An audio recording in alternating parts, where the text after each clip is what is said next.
Welcome back, guys. There is one really strong engine that will come to us in the future.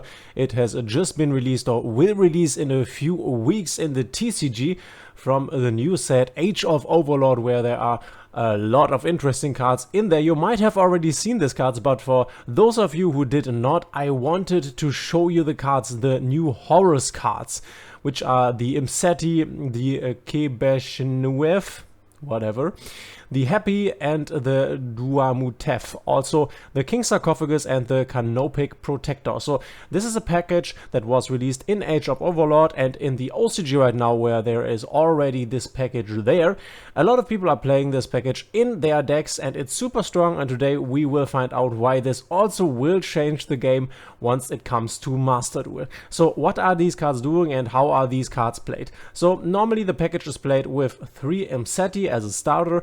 Then there's 1 Happy and 1, I think, King Sarcophagus. So it's a little engine, but this engine allows you access to some really strong stuff. So let's read the Imseti first. All of them have basically like similar effects, I think, if it comes to the first and third effect, but let's just read the guy. It says you can only special summon this card's name with its first effect once per turn. You can only use the second and third effect of this card's name once each turn. First, if you control a Pharaonic Sarcophagus, so this guy here, you can special summon this card from your graveyard, and all of them have this effect that once the Sarcophagus is on the field, they can be special summoned from the graveyard, which this is quite nice. And then second, you can send 2 cards from your hand to the graveyard, including this card, add 1 Pharaonic Sarcophagus from your deck to your hand, then draw 1 card. So this is basically, and that's why we are playing this at 3, this is the starter that searches us the Sarcophagus, which basically enables all our other plays. We will look at this in a moment. Also, we have to discard him and another card, which discarding him is obviously nice, because if the Sarcophagus is on the field, we can special summon him from the grave, so we want him in the grave. And the other card that we can like discard, or I have to discard, we can then draw a new card. So this is basically +1, because you will get this on the field, you get the Sarcophagus, you will need to discard a card, but you will draw a card again. So you have added 1 new card, basically, so you have discarded 2 to draw 2, but this will be able to resummon this, so it's basically a +1. If you want to look at it that way. And that's pretty crazy, because this is basically a 1 card starter. Obviously you need another card that will be replaced by the effect of the Imseti then. So this searches the Sarcophagus. Let's look at the Happy, which is also played, and then we look at the Sarcophagus. You can only special summon this card's name with first effect once per turn. You can only use the second effect of this card's name once per turn. Same thing here, if you control a Pharaonic Sarcophagus, you can special summon this. And second one is different here. If another card you control leaves the field by an opponent's card effect while you control this monster, so not that untypical happens, you can target 2 cards that are banished and or in the graveyards, either add both to their owner's hand or shuffle both into the deck. Which, this is quite nice. So getting a card destroyed by your opponent's card's effect, that's not too unfamiliar. This happens. And then you can, for example, take 2 cards out of your graveyard and just add it back to your hand, which this is obviously quite nice. So this is the Happy, and I will explain in a moment why we are playing triple Imseti and then only 1 Happy. Let's read the Sarcophagus first. It says you can only use the second effect of this card's name up to 4 times per turn. Firstly, host monsters you control cannot be destroyed by card effect unless they target them. So this protects them from untargeting effects, which this is nice that this has an additional protection effect on it. But obviously most of the destruction stuff is targeted, so the other way around would have been way better. Like protecting from being targeted, that's quite nice, because only a few removals are untargeted. And then second, you can send 1 card from your hand to the graveyard, send 1 Horus monster from your deck to the graveyard. Which, this is also quite nice. This is how you can get your Happy into the grave, and then when it's in the grave you can obviously resummon it. And then third, once per turn at the start of the damage step, if your Horus monster battles an opponent's monster, you can send that opponent's monster to the graveyard. So this can basically, or these can get rid of every monster, though obviously the Imseti already with 3000 attack has a lot of attack.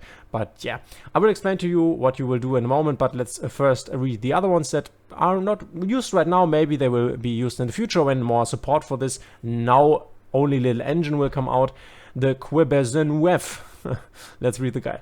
Says if you control Pharaoh Sarcophagus, you can special summon. It's same. And then if another card you control leaves the field by an opponent's card effect while you control this monster. So this, as you can see, I think, no, this is a different one. Okay, we have to read this in a moment. But these are the same from the second effect. You can activate this effect. This turn your opponent's monsters cannot target Horus monsters on the field for attacks. Also your opponent cannot target them with card effects, which quite nice. This protects your board basically from being outed. This protects you from untargeted. This then protects you from targeted. But we will see in a moment why this is not that important. Then we have the Duamutef, Blessing of Horus. If you control King Sarcophagus, you can special summon this card from your graveyard. So same thing here. You can only special summon blah blah blah once per turn. Gains 1000 attack defense for each Horus monster you control. If another card you control leaves the field by an opponent's card effect. So this is the theme of this package here. You can draw cards equal to the number of monsters with different names in your main monster zone. So this does not sound bad, even though this seems to be the weakest one. This obviously makes sense in a like Horus deck if you play a lot of these Horus cards, but it's not that useful in a like we want to play a little engine package. In a little engine package part, you want to play the cards that support the overall deck the best, not the Horus deck, because there are definitely cards missing. These are not enough to make a deck around the archetype. We all don't have any extra deck monsters, for example. So what we're doing is we are playing triple Mseti, so we want to activate Mseti's effect, discard Mseti and another card to get Sarcophagus. Then we can use Sarcophagus effect if we don't already have it in the grave and get the Happy in the grave. Maybe we were lucky and we had these in the starting hand, so you could then activate this and also discard the Happy, so you have then Mseti and Happy in the grave. Then you can summon Mseti and Happy, and now you have 2 level 8 bodies on the field. Keep in mind, this happened with basically one card.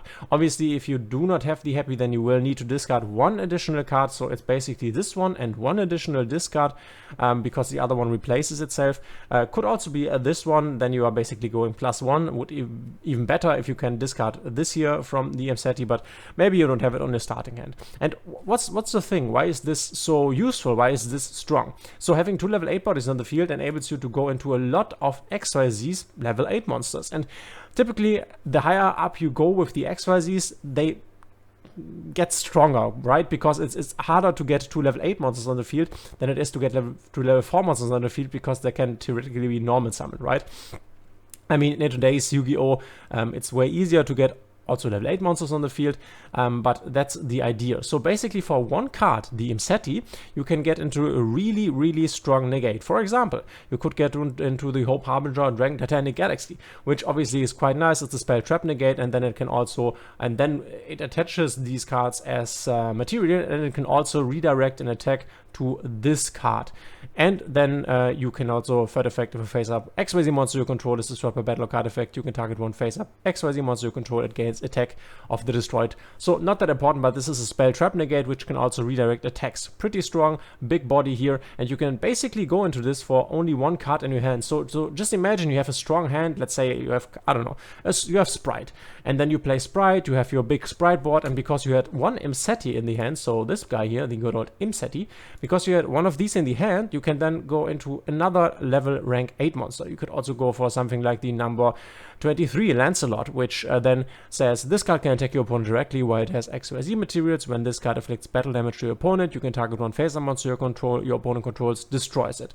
So there are a lot of cool things that you can go into, but one of the strongest is actually the new card that we have here, number C62, Neo Galaxy Eyes Prime Photon Dragon, which needs 3 level 8 monsters, but can also be made if we make the number 62 Galaxy Eyes Prime Photon Dragon. So for 2 materials we can go into Galaxy Eyes Prime Photon, and then we can go into number C62.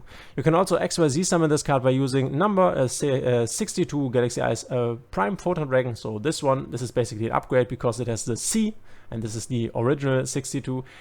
Transfer its material to this card. At the start of your battle phase, you can detach raw material from this card. This card can make up to 3 attacks on monsters during this battle phase. So really strong. It has 4000 attacks. This should be enough to basically kill your opponent. Up to 3 attacks on monsters during this battle phase. And then if this card has Galaxy Eyes Photon Dragon as material, which it has, then it gains the following effects. Unaffected by your opponent's monster's effects, super strong, gains attack equal to the combined levels ranks of its attached material times 100. So you will need to attach one material if you want to use this at the start of the battle phase thingy, but we will have this level 8 and then the other one level 8 under it, so 2 will still be under it, and then it's 1600 extra attack. So this thing here has 5600 attack, is unaffected by your opponent monsters, and can make up to 3 attacks on monsters during the battle phase. So I think you can see how with only this card here, you can basically have like a second turn kill, and a pretty good one. And obviously there are other cards you could go into, like the Galaxy Eyes Photon Lord, which is when an opponent's monster effect is activated, quick effect, you can detach one material from this negate. And yeah, so you have like spell negates, monster negates, you have destroy cards, you have this really crazy boss monster that can basically kill your opponent whenever it wants to. So a lot of crazy cards that you can potentially go into here. You basically have all the pool available from all the rank 8 XYZs, and rank 8 XYZs are some of the strongest ones. So that is why this engine is so good. And you don't need a lot of cards for this engine to work, right? You need 3 Anceti, one of this, and then I think you just want one King Sarcophagus, because if you hard draw this, that's also fine. So these are only like 5 cards, and then you can build whatever you want to build your normal engine, sprite, whatever, Kashtira, whatever, and then you can just put these cards additional into the deck. Though keep in mind, Sprite was a bad example because you are obviously locking yourself in level 2s, but you get what I'm saying here. So these cards are coming, but don't you worry, it will take a while until we get these Horus cards. We are currently on Photon Hypernova, and Age of Overlord is way in the future. So I just wanted to show you this. Let me know in the comments if you also think these cards are crazy. If you want to support this channel, please consider subscribing, liking, and hitting the notification bell. This helps me out a lot, and we will see each other in the next one.